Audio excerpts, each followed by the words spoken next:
마태복음 2장 1절에서 23절입니다. 마태복음 2장 1절에서 23절. 우리 한 절씩 이렇게 교독하겠습니다.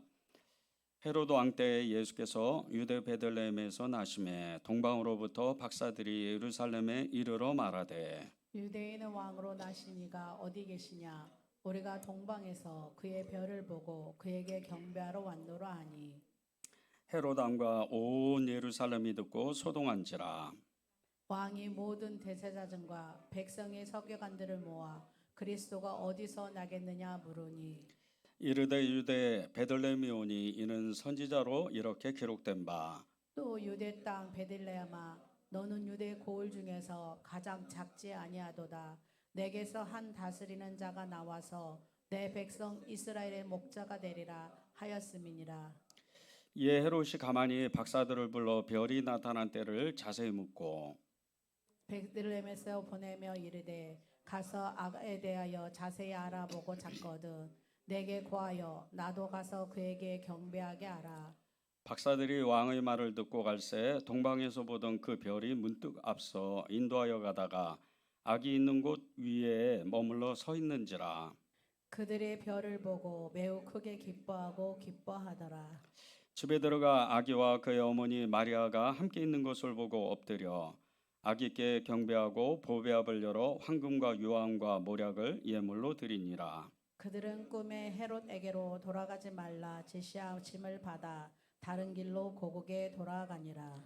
그들이 떠난 후에 주의 사자가 요셉에게 현몽하여 이르되 헤롯이 아기를 찾아 죽이려 하니 일어나 아기와 그의 어머니를 데리고 애굽으로 피하여 내가 내게 이르기까지 거기 있으라 하시니 요셉이 일어나서 밤에 아기와 그의 어머니를 데리고 애굽으로 떠나가 헤롯이 죽기까지 거기 있었으니 이는 주께서 선지자를 통하여 말씀하신 바 애굽으로부터 내 아들이 불렀다함을 이루려 하심이라. 이에 헤롯이 박사들에게 속은 줄 알고 심히 노하여 사람을 보내어 베들레헴과 그 모든 지경 안에 있는 사내 아이를 박사들에게 자세히 알아본 그때를 기준하여 2살부터 그 아래로 다 죽이니 이에 선지자 예레미야를 통하여 말씀하신 바 라마에서 슬퍼하며 크게 통곡하는 소리가 들리니 라헬이 그 자식을 위하여 애곡하는 것이라. 그가 자식이 없으므로 위로받기를 거절하였도다 함이 이루어졌느니라.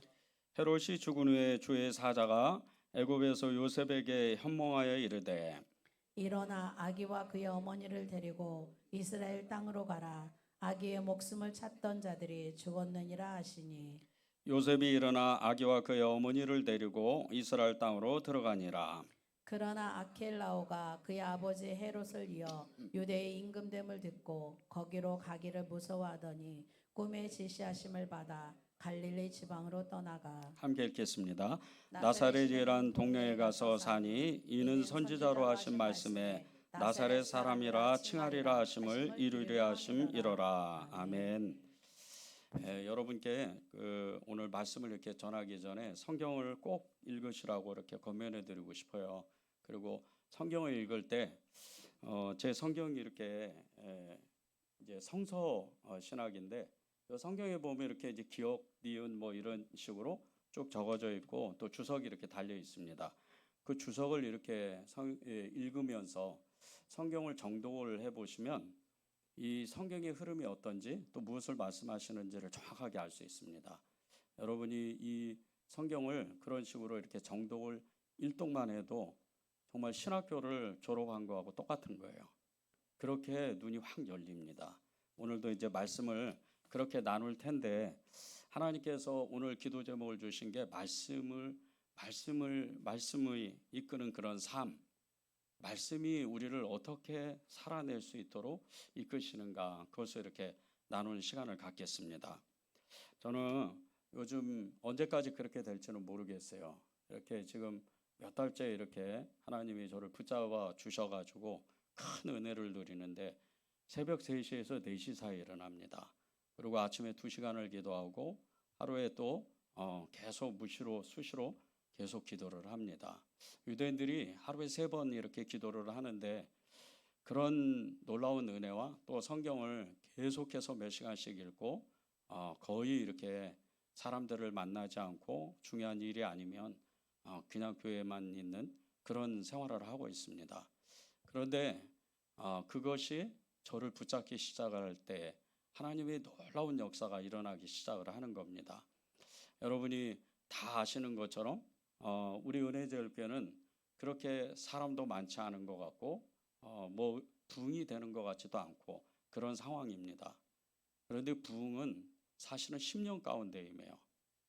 예수님을 믿고 그 사람이 예수님을 어떻게 따라가느냐, 그리고 다른 사람의 평가가 어떻게 이 사람이 진짜 예수님을 믿느냐는 세상 사람들이 먼저 알아봅니다. 저는 이 주변에, 교회 주변에 있는 동네 주민들, 특별히 여기 상가 주민들에게 굉장히 이렇게 은혜절 교회가 좋은 교회다, 그리고 사람이 굉장히 많은 것 같다, 사람은 없는데, 그렇게 칭찬받는 교회입니다. 제가 이렇게 주중에 밖에를 나가면 많은 사람들이 저 은혜절 교회 목사님 오시는구나 서로 인사하고, 늘 길거리에서 어디서든지, 심지어는 교회 밖에 멀리 나가서 저기 모란이나 그리고 분당 같은 데 가서 우연히 만나면 일부러 저를 찾아와서 목사님 안녕하세요 그렇게 인사할 정도로 제가 믿음의 삶을 살고 있습니다. 하나님께서 여러분이 왜 말씀으로 이끄는 삶을 살아야 되는가? 그것은 우리의 심령 안에 있습니다. 우리의 마음 안에 있습니다. 우리가 예수님을 진짜 믿는지 예수님을 진짜 믿지 않는지, 그것은 여러분의 그 마음 가운데 이미 다 알고 있습니다. 그런데 그것이 진짜가 되려면, 그것이 정말 사실이 되려면 말씀을 읽어야 됩니다. 그리고 말씀을 읽을 만큼 또 기도해야 되고, 그 기도하다가 성령의 감동이 되면 하나님의 역사를 온전히 순종해내야 됩니다. 우리가 이렇게 때때로 무너지고 쓰러지고 때로 힘을 잃는 그 신앙의 힘을 전혀 쓰지 못하는 그런 모든 원인은 말씀을 읽지 않는 겁니다. 기도하지 않는 겁니다. 순종하지 않는 겁니다. 그래서 하나님이 우리에게 계속해서 성경을 읽으라고 말씀하시는 겁니다. 성경을 읽다 보면 어느 순간 하나님께서 말씀하신다는 것을 느낄 때가 있습니다. 누구나 그렇습니다. 어떤 특정한 사람, 특별히 어떤 능력을 가진 사람에게 임하는 게 아닙니다. 그냥 우리는 성경을 읽으면 성령 안에서 하나님이 분명히 말씀하시는구나, 그때 여러분이 그것을 놓치면 안 됩니다. 그때 바로 공책을 가져와서 바로 그것을 기록하고 하나님 앞에 그 자리에서 기도해야 됩니다. 그리고 그것을 남겨놓으면 나중에 여러분이 그 성령의 감동으로 기록되어 있던 그 일들이 그대로 여러분의 현실 속에 나타납니다. 그것이 우리가 믿음으로 사는, 성령으로 사는, 예수로 사는 그런 모습입니다. 이건 누구나가 그런 겁니다. 여러분이 이것을 정확하게 해야 돼요. 어떤 믿음이 좋은 권사님, 믿음이 좋은 어떤 장로님, 또 정말 여러분이 존경하는 어떤 목사님, 그런 사람들만 그렇게 성령으로 감동되는 게 아닙니다. 모든 사람이에요. 예수님을 인격적으로 만나는 그 순간서부터 모든 사람은 말씀 앞에 서고 기도하고 성령의 감동이 되면 하나님은 반드시 그 사람에게 말씀하십니다. 그래서 그것을 순종해내면 그때부터 말씀이 이끄는 삶이 이루어지는 겁니다. 말씀이 이끌어지는 삶이 나타나면 그때 하나님의 놀라운 기적들을 우리가 경험합니다. 오늘 이 마태복음 2장에서도 하나님의 놀라운 기적들이 계속해서 일어나는데, 정말 꿈에 이 요셉에게, 심지어는 동방박사에게도 같이, 이 동방박사 세 사람에게도 하나님이 말씀하셔서 정말 그 사람이 생각할 수 없는, 사람이 정말 이성적으로 생각할 수 없는 그런 놀라운 일들을 하나님 만들어내시는 겁니다. 1장 1절에서 6절까지 제가 읽겠습니다. 헤롯 왕 때 예수께서 유대 베들레헴에서 나심에 동방으로부터 박사들이 예루살렘에 이르러 말하되 유대인의 왕으로 나신 이가 어디 계시냐, 우리가 동방에서 그의 배를 보고 그에게 경배하러 왔노라 하니, 헤롯 왕과 온 예루살렘이 듣고 소동한지라. 왕이 모든 대제사장과 백성의 서기관들을 모아 그리스도가 어디서 나겠느냐 물으니 이르되 유대 베들레헴이 오니 이는 선지자로 이렇게 기록된 바 또 유대 땅 베들레헴아 너는 유대 고을 중에서 가장 작지 아니하도다. 내게서 한 다스리는 자가 나와서 내 백성 이스라엘의 목자가 되리라 하였음이니이다. 아기 예수님을 경배하러 동방에서 이 거리는 정말 우리가 상상할 수 없는 거리입니다. 그냥 이렇게 쉽게 측정을 해서 한 1000km 정도가 돼요. 그런데 이 페르시아 땅 끝에 가면 수천 킬로가 되는 거예요. 그런 이 거리를 동방 박사들이 이 예수님의 탄생을 정말 경배하기 위해서 예수님 앞에 아기 예수를 경배하기 위해서 찾아옵니다. 근데 이것도 정말 놀라운 일인데 어떻게 이방 땅에서 1000km나 넘는 그런 곳에서 인류의 메시아인 예수님, 아기 예수님을 경배하러 찾아왔을까? 이것도 너무 놀라운 일이에요. 그런데 그보다 더 놀라운 일은 이 동방 박사들이 이 점성술사들이었는데 이 사람들은 별자리를 연구하는 사람입니다. 흔히들 말해서 우리나라로 말하면 그냥 점쟁이와 비슷한 거죠. 그런 놀라운 예지력이 있어서 정말 저기 이 동방 땅에 하나님이 태어나시는구나 이거를 깨달은 거예요. 그리고 별을 따라서 그 1000km나 되는 거리를 찾아오는 겁니다.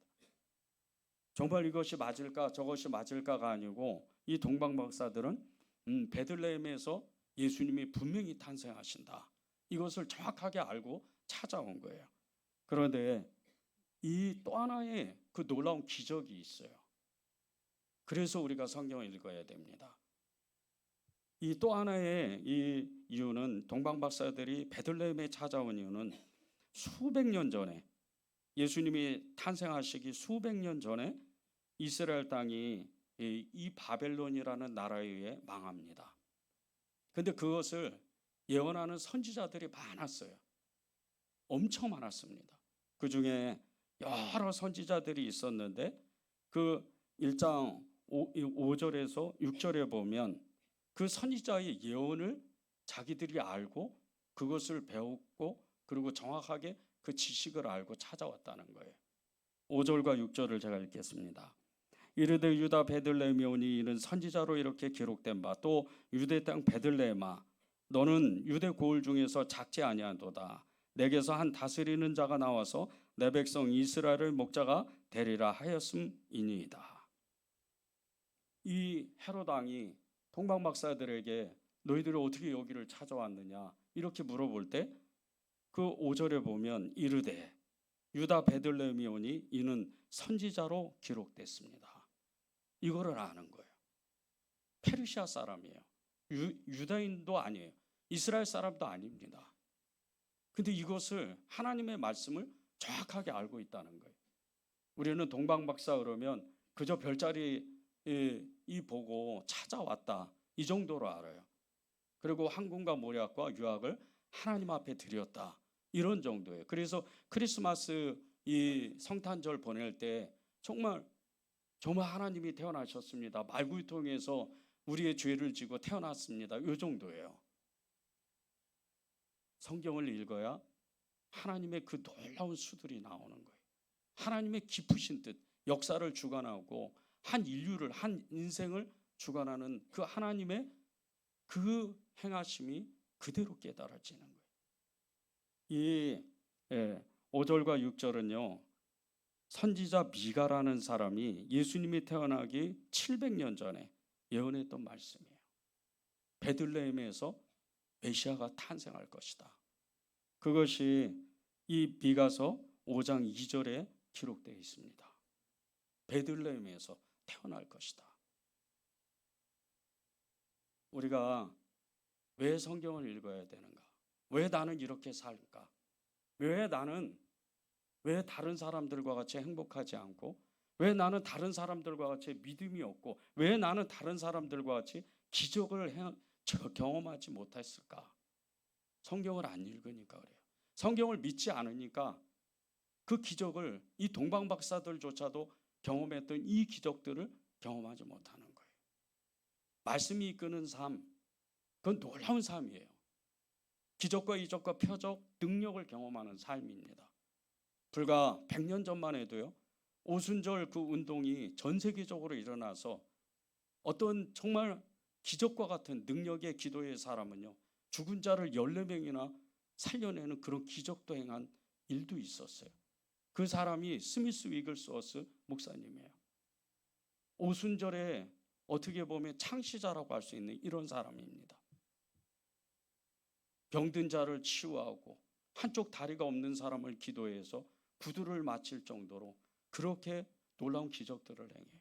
하나님의 말씀을 전하면 한 지방이 완전히 정말 완전히 뒤바뀌는 변화의 역사가 일어나는, 부흥이 일어나는 그런 역사가 일어나는 말씀의 힘이에요. 말씀을 읽으니까 이 스미스 위글스워스 목사님은요, 25살 때 예수님을 믿고 45살 때 쓰임을 받았어요. 그냥 평범한 불뚝 수리공이었어요. 지금으로 말하면 노가다를 하는 그런 사람이에요. 그런데 일만 끝나면 말씀 읽어요. 오직 기도만 해요.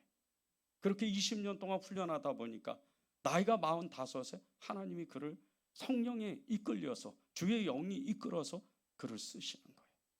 말씀의 힘이 이렇게 큽니다. 여러분이 하나님 앞에 말씀을 정말 읽기로 결단하고 말씀이 이끄는 그 삶을 여러분이 결단한다면 하나님은요, 여러분에게 바로 말씀하세요. 성경을 읽으라고. 성경을 읽어야 되는 그런 이유 중에 하나가, 우리의 때때로 삶에 그 어려움이 찾아오고 어떤 문제를 가지고 기도를 할 때 말씀을 부여잡고 기도해야 돼요. 그저 살려주세요 한 번, 두 번, 세 번 하면 더 이상 기도 못합니다. 저도 처음 기도를 시작할 때 단 5분을 넘기지를 못했어요. 조금 기도하다가 시계를 보면 3분 지나가요. 조금 기도하다가 1시간 정도 지나갔겠지, 보면 10분도 안 지나가요. 그렇게 기도를 시작하고 말씀을 읽으면서 그렇게 기도를 배우는데 30분이 되고 1시간이 되고 2시간이 되고 4시간이 되고 그렇게 기도가 되는 거예요. 그것은 성경을 읽었기 때문이에요. 여러분이 성경을 정말 생명과 같이 여기면, 그 말씀이 육신되어 진 예수 그리스도가 그분이 정말 말씀이라고 생각한다면 여러분은 성경을 놓칠 수가 없어요. 성경을 안 읽을 수가 없는 거예요. 교회를 아무리 많이 다녀도요, 아무리 예수를 오래 믿어도 말씀이 없는 사람은 하나님 앞에 온전히 서지를 못해요. 세상 풍파에 그 죄의 문화 가운데에서 그냥 쓰러져 넘어집니다. 흔히들 얘기를 하죠. 남자들은 음란의 죄를 짓고 여자들은 그저 세상에 빠져서 그렇게 산다. 근데 그것을 기도하면 이길 수 있다. 인내하면 이길 수 있다. 함께 모여서 기도하면 우리가 그것을 빠져나올 수 있다. 그렇지 않아요. 말씀이 있어야 돼요. 말씀이 우리 안에 있는 더러운 것들을 몰아내야 돼요. 그래야 하나님이 우리를 지켜주실 수가 있는 거예요. 말씀을 잊지 않고 나는 그리스도를 사랑한다, 나는 예수님의 사람이다, 있을 수 없는 일이에요. 하나님 앞에 그 말씀을 붙잡아야 하나님이 놀라운 일들을 하는 거예요. 여러분이 그래서 성경을 읽어야 되는 거예요. 요셉이 베들레헴을 떠나고 그 헤롯이 남자들을 다, 남자 2살 이하 남자애들을 다 죽이고, 그리고 또 요셉이 다시 이스라엘로 돌아올 때, 이때 항상 말씀하시는 게 있어요. 선지자가 예언했다는 거예요. 선지자가 이 모든 일을 이미 수백 년 전에 이야기했다는 거예요. 하나님이 우리에게도 똑같습니다. 기록되어 있는 이 성경은요, 우리에게 계속해서 말씀하시는 거예요. 사랑해라, 인내해라, 기다려라, 그리고 하나님의 말씀대로 살아라. 그렇게 하나님 앞에 나아가야 돼요. 여러분이 그나마 지금 말씀이 생각나고 기억나는 그런 이유가 뭔지 아세요? 그 말씀이 생각나는 대로 내가 기도했기 때문이에요. 그런데 거기서 그치면 안 됩니다. 말씀을 계속 늘려야 돼요. 기도로서 이것이 내가 이 공책에 기록된 대로 다 내 심령에 박혀야 돼요. 모세가 하나님의 말씀을 처음 받을 때, 그 시내산에서 받을 때 장면을 생각해 보세요. 하나님이 직접 그 돌판에다가 그 하나님의 십계명을 기록했어요. 그리고 내려와서 하나님이 그 모세를 통해서 영감을 줍니다. 600가지가 넘는 그 율법을 다 기록하게 만들어요. 먼저는 마음에 새기는 거예요. 여러분의 심령에 성경을 읽으면서 그 말씀이 새겨지지 않으면 그 성경은 여러분의 것이 아니에요. 그 성경이 여러분의 것이 아니면 말씀이 육신이 되어오신 예수 그리스도, 요한복음 1장 14절입니다. 이 말씀이 여러분의 실제가 되지 않는다는 거예요. 창세기에서 요한계시록까지 모두가 예수님은 이렇게 말씀하셨어요. 너희가 성경을 연구하거니와 그 모든 것이 나에 대한 증거라고 그랬어요. 그래서 예수 그리스도를 믿는다는 건 성경의 사람이라는 거예요. 기도의 사람이요 성령의 사람이라는 거예요. 그것을 여러분이 정확하게 인지하고 하나님 앞에 나아가야 돼요. 15절에 나오는 이 말씀은요, 호세아 11장 1절의 예언이에요. 18절에 나오는 이 말씀은 예레미야 31장 15절에 나오는 예언입니다. 이 라마의 그 우는 자의 통곡 소리, 이것이 이미 수백 년 전에 예레미야가 예언했다는 거예요. 2살 이하의 남자아이들을 다 예루살렘에서, 다 베들레헴에서 예루살렘에서 죽인다 그랬는데 그렇게 이미 수백 년 전에 예언했다는 거예요. 그래서 하나님이 이 요셉과 마리아와 아기 예수님을 보호하시는 거예요. 23절에 나오는 이 말씀은요, 이사야 11장 1절의 예언이에요. 이사야 11장 1절의 예언이 이렇습니다. 이새의 줄기에서 한 싹이 나며 그 뿌리에서 한 가지가 나서 결실할 것이요. 이새의 그 줄기에서 한 싹이 나온대요. 그런데 이 예수님이 23절에 나사렛에서 그 동네에 가서 살았다. 그를 나사렛 사람이라고 불렀다. 이 말씀이요, 이미 이사야 11장 1절의 예언인데 이 나사렛이라는 동네에 이 히브리어의 뜻이 싹이라는, 새순이라는 뜻이에요.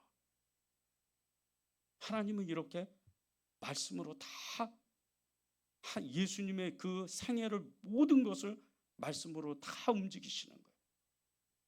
우리도 똑같습니다. 영접하는 자, 그 이름을 믿는 자는 하나님의 자녀가 되는 권세를 주신다. 이 요한복음 3장 16절로 우리가 예수님을 영접했어요. 그리고 하나님 앞에 나아가서 우리 인생을 맡기는 거예요. 죽던 살던 하나님 앞에 우리는 모든 것을 다 하겠습니다. 근데 이 믿음이요, 로마서 1장 17절에 믿음은 들음에서 난다는 이 말씀과 같이 그 말씀의 능력으로 오직 의인은 믿음으로 사는 거예요.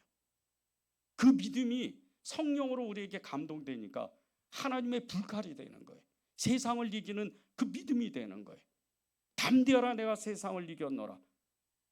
하나님이 그렇게 말씀하실 때 아무것도 손에 없는데, 아무것도 징계 없는데 근심 걱정이 없는 거예요.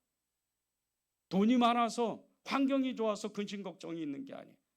돈이 많은 사람은 그만큼 걱정거리가 많아요. 환경이 좋은 사람은요, 편할 것 같죠? 아닙니다. 마귀가 가냥 두지를 않아요. 세상 사람은 아예 마귀의 밥이에요. 그러나 예수 그리스도를 믿는 사람이요, 어떻게 하면 베드로 사도가 고백한 것 같처럼 할 수만 있다면 믿는 자들을 넘어뜨리려고 우는 사자와 같이 두루 삼킬 자를 찾아다니는 존재가 마귀라는 거예요. 이 사단의 역사를 우리는 말씀의 검으로, 성령의 검으로 가지고 있지 않으면 우리는요, 이길 수가 없어요.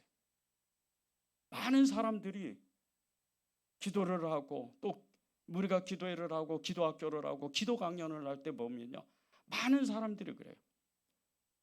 에베소서 6장에 그 10절에서 18절의 말씀, 영적 전쟁은 나하고는 상관이 없다는 거예요. 예수 안 믿는다는 뜻이에요. 예수 믿는 사람이 영적 전쟁을 안 한다, 못한다, 있을 수 없는 일이에요.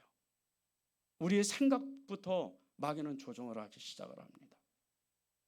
기도를 많이 하고 영적인 눈이 열리고 영안이 열리고 하나님의 세계에 대해서 알고 하나님의 나라에 대해서 눈이 열린 사람은 더 많은 공격을 해요.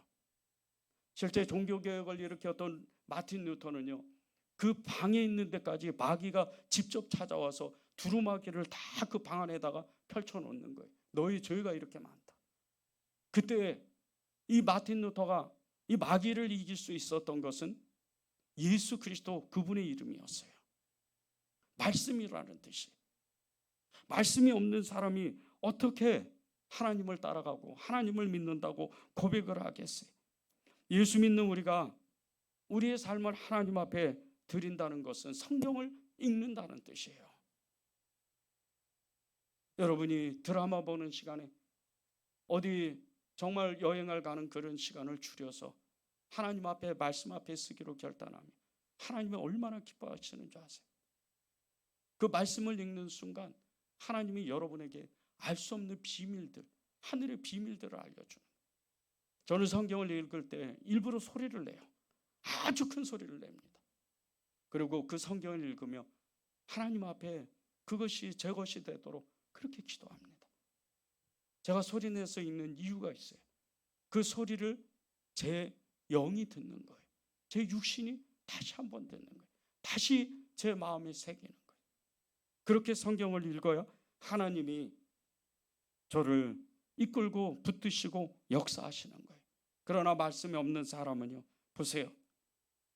위대한 설교자인 D.L. 무디가 거듭난 후에, 이 D.L. 무디가 거듭났다는 건요, 우리가 상상하는 이상이에요. 보통이 아닙니다. 하늘의 문이 아예 열린 거예요. 그런 엄청난 거듭남을 경험하고 하나님 앞에서 온전하게 살 것을 서약을 했어요. 서원을 한 거예요. 하나님, 이제부터 죽으면 죽으리라 따라가겠습니다. 그렇게 서약을 했는데, 무디가 그런 성령 충만했던 엄청난 그 무디의 믿음이 얼마 안 가서 이는 무너져요. 쩔쩔맵니다. 그냥 죄에 넘어지고 그냥 모든 삶이 온전하지가 않는 거예요. 그래서 안 되겠다 싶어가지고 산에 가서 기도합니다. 근데 산에 가서 기도를 하니까 역시나 정말 성령의 엄청난 능력을 받았기 때문에 그냥 말할 수 없는 신령한 은혜가 하늘에서 부어지는 거예요. 쏟아 부어지는 거예요. 자기 온몸에 그 신령한 능력이 부어져서 이제 됐구나. 이제 내려가서 진짜 믿음으로 살아야지.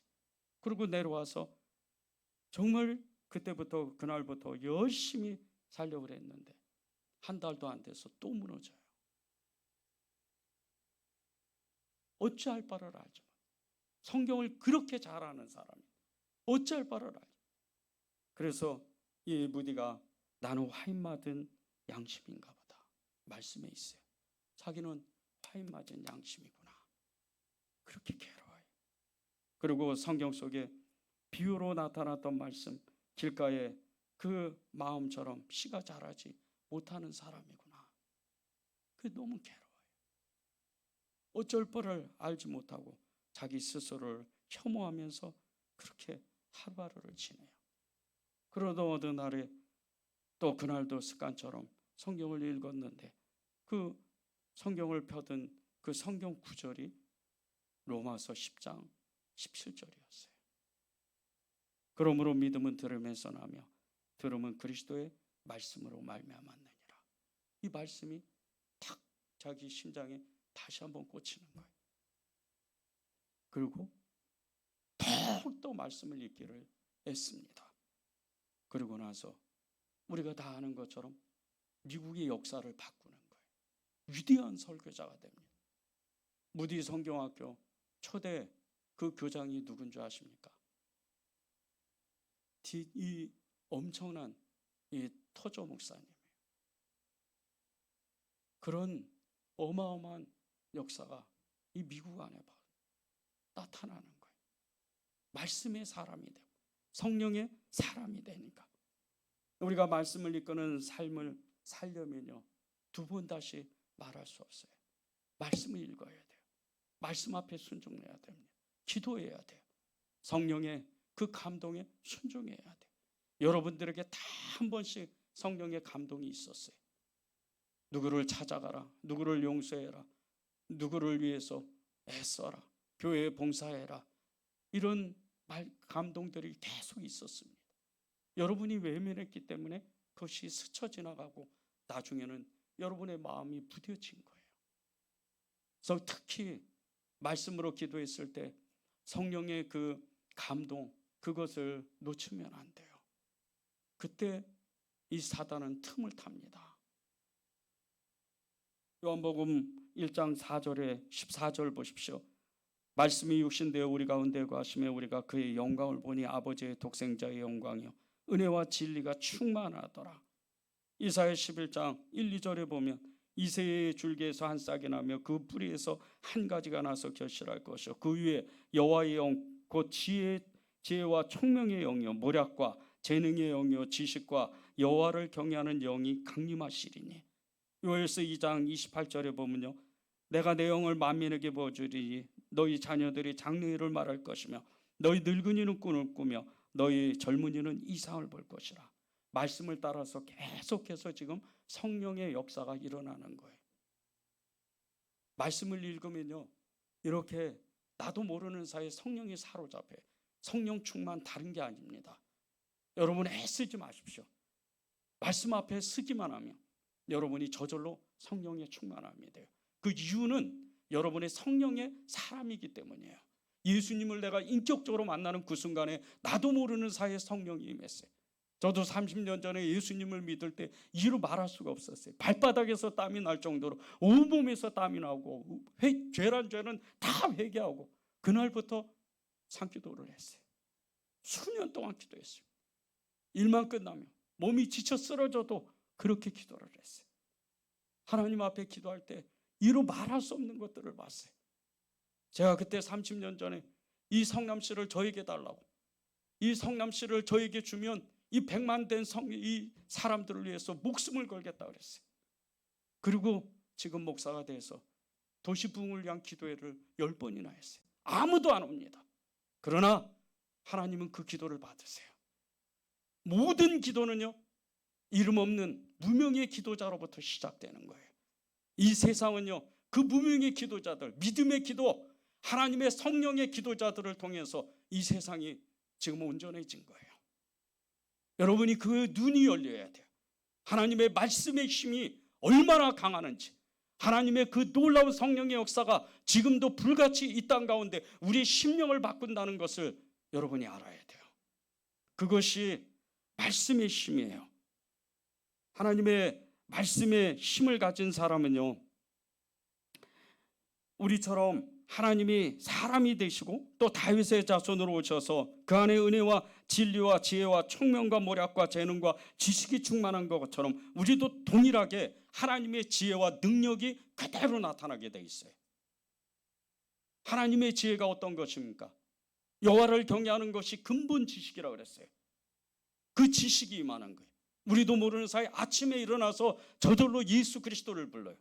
하루 종일 예수 그리스도를 의식하다가 밤에 잘 때 예수님 함께 저랑 주무셔야 됩니다. 이렇게 고백하게 되는 거예요. 그러면 자면서 그 자는 시간 동안 영이 깨어 있어요. 그런 체험들을 여러분도 하시잖아요. 저도 그런 체험을 여러 번 했습니다. 자는데 자는 게 아니에요. 자면서도 기도하고 있는 거예요. 땀을 뻘뻘 흘려요. 아침에 일어나면 온몸이 다 젖어 있어요. 그렇게 기도하는 거예요. 하나님의 성령으로 우리를 한 사람 한 사람을 붙잡아 주셔서 그런 놀라운 역사가 일어나게 해주십시오. 성령의 사람이 어떤 사람인지를 보세요. 독일 튜닝겐 대학에서 신학 공부를 마친 김효송 목사님이라는 분이 있어요.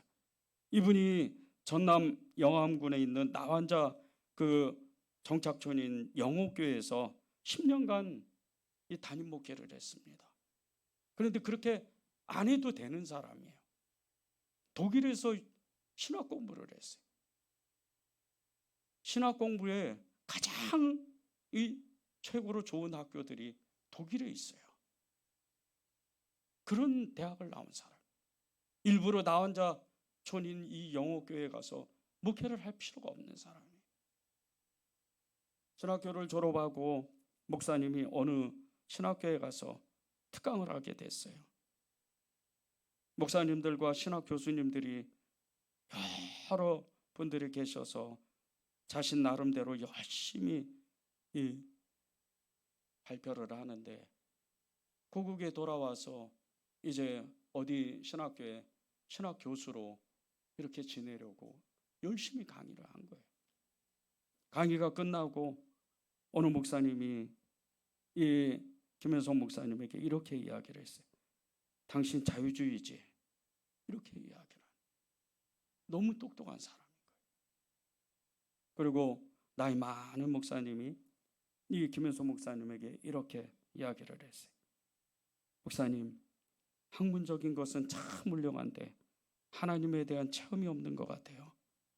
하나님의 체험을 경험해 보면 어떻겠어요? 목회를 한번 해보세요. 그리고 영호교회를 소개시켜 줬어요.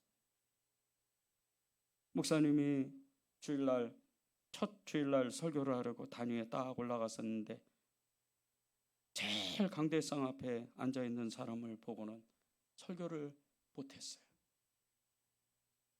그 제일 앞에 있는 사람이 그 얼굴에는 코도 없고 입술도 떨어지고 눈알도 빠지고 마치 구멍 5개만 있는 그런 나무 토막 같은 사람이 제일 자기 앞에 앉아 있는 거예요. 손가락은 다 잘려나가고 팔목만 남아있는 그 손을 보면서 목사님이 너무나 당황을 했어요. 예배를 마치고 그래도 또 성도님들과 인사를 하려고 그 맨 앞에 있던 그 성도와 악수를 하려고 손을 내밀었는데 정말 그 팔에 노란 고름이 있는 그 팔을 자기한테 내미는 거예요. 개의치 않고 목사님이 그 손을 잡았어요. 그런데 그 잡은 손에 그 성도의 얼굴을 부비는 거예요. 그러면서 그 성도가 울었어요. 목사님이 손을 빼려고 이렇게 행동을 하는데 그 성도가 이렇게 이야기를 합니다. 목사님, 제가 18살 때 이 병이 들어서 60년이 지나고 이제 나이가 78세입니다. 그동안 한 번도 성한 사람 손을 못 잡아봤는데 오늘 목사님이 제 손을 잡아주셔서 너무 좋아서 제가 이러는 겁니다. 이렇게 고백을 해요. 그럴 때 이 김현성 목사님의 마음이 뜨거워졌어요. 말 그대로 성령이 불같이 임하는 거예요. 그리고 10년 동안 이 영호교회를 정말 아름답게 섬겼어요. 그들과 함께 먹고 그들과 함께 자고 그렇게 이 나병 환자 이 교인 영호교회를 잘 세워요. 그러는 동안에 이 김현성 목사님의 친구인 독일에서 함께 공부했던 독일인입니다. 그 동료가 이 목사님을 찾아와요. 목회의 어려움을 상담하기 위해서 찾아옵니다. 그런데 이 독일인 목사님이 심호하는 이 교회는 300명 된 교회예요. 한때 5,000명이 넘는 그런 교회였는데 불과 몇 년 만에 모든 성도들이 다 떠나고 이제 300명밖에 안 남았어요. 그 목사님을 향해서 이 김현성 목사님이 이렇게 이야기를 합니다. 목사님, 월요일부터 토요일까지 하나님과 동행하면서 성경 읽고 기도하고 그리고 성령에 순종하세요. 그리고 주일날 강단에 서십시오. 그러면 성도들이 은혜를 받을 겁니다. 그 말을 듣고 독일로 돌아가서 그대로 실천합니다. 몇 년이 지나서 이 교회가 10,000명이 돼요. 말씀과 기도, 성령의 역사로 부흥하는 거예요. 무디 성경학교 교장이었던 조지 스위팅 목사님이 성령에 대해서 이렇게 말했습니다. 어떤 곳을 채우려면 먼저 그곳을 비워야 한다. 당신의 인생이 무기력하다면 그것은 당신이 완전하게 성령의 지시를 따르지 않기 때문이다. 성령의 지시는요, 하나님의 그 명령은 다른 게 아니에요. 성경을 읽으라는 거예요. 봉사하기 전에, 무엇을 하기 전에 여러분이 성경을 붙들어야 돼요. 그리고 하나님 앞에 나아가서 애를 써야 돼요. 사도행전 1장 8장을 읽고 우리 찬양하면 좋겠습니다. 오직 성령이 너에게 임하시면 너희가 권능을 받고 예루살렘과 온 유대와 사마리아와 땅끝까지 이르러 내 증인이 되리라. 이 말씀이 여러분에게 실제로 나타날 것을 저는 믿습니다.